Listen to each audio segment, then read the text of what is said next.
Assalamualaikum warahmatullahi wabarakatuh. Saya Desti Swastika dari kelas SPI 4G ingin menyampaikan mengenai dinasti Mughal.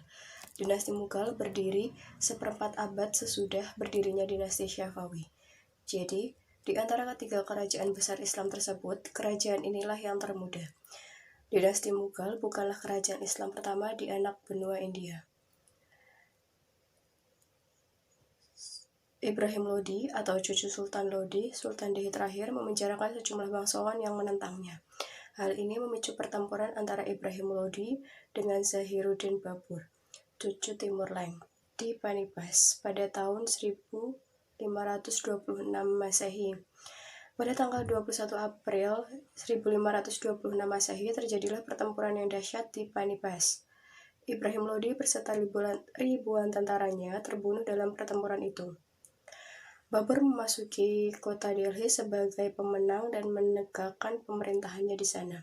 Sejak itulah berdiri dinasti Mughal di India dan Delhi dijadikan ibu kota.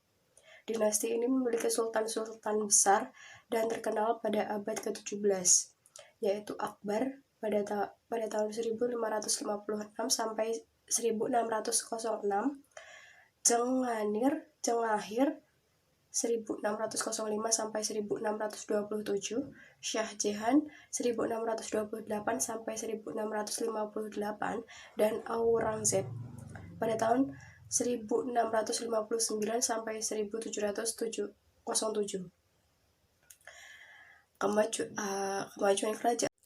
Kemajuan kerajaan Mughal. Kemajuan yang dicapai pada masa dinasti Mughal merupakan sumbangan yang berarti dalam mensyiarkan dan membangun peradaban Islam di India. Kemajuan tersebut antara lain, yang pertama pada bidang politik dan militer. Sistem yang menonjol adalah politik sul-e-kul atau toleransi universal, yaitu pandangan yang menyatakan bahwa derajat semua penduduk adalah sama. Sistem ini sangat tepat karena mayoritas masyarakat India adalah Hindu, sedangkan Mughal adalah Islam. Dalam urusan pemerintahan, pada masa Akbar menyusun pentadbiran secara teratur yang jarang sehingga Inggris 1,5 abad kemudian setelah menaklukkan India tidak dapat memilih jalan lain, hanya meneruskan administrasi Sultan Akbar. Di bidang militer, pasukan Mughal dikenal sebagai pasukan yang kuat. Akbar Khan menjalankan pemerintahan bersifat militeristik. Pemerintahan pusat dipimpin oleh raja, pemerintahan daerah dipimpin oleh kepala komandan, dan pemerintahan subdaerah dipimpin oleh komandan atau Faujat 1.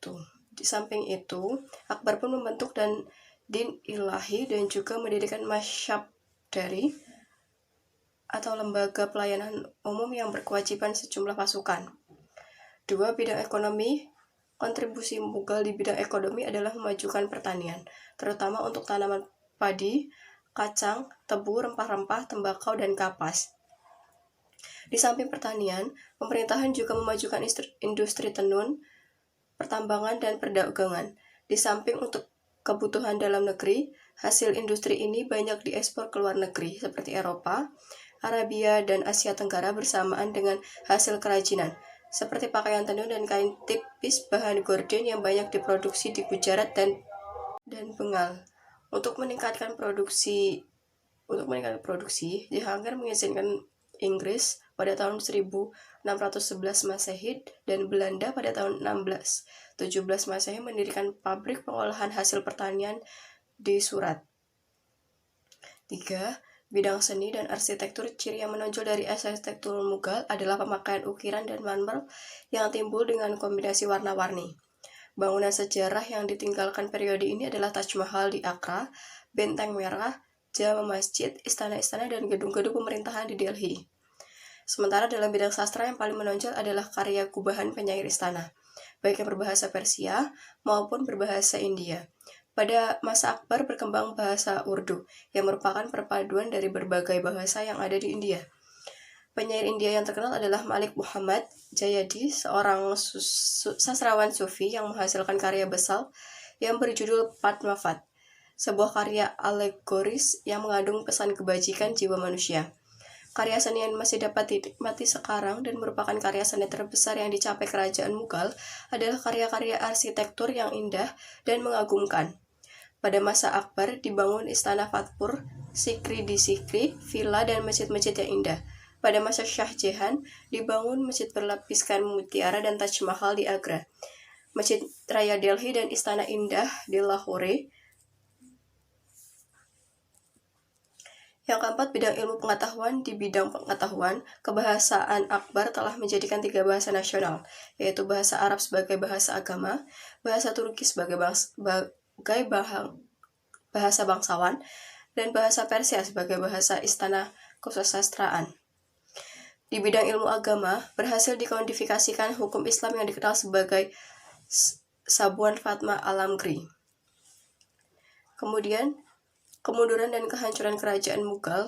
Setelah 1,5 abad dinasti Mughal berada di puncak kejayaannya, pada pelanjut Aurangzeb tak sanggup mempertahankan kebesaran yang telah dibina oleh sultan-sultan sebelumnya.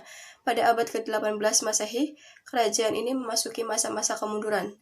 Kekuasaan politiknya mulai merosot.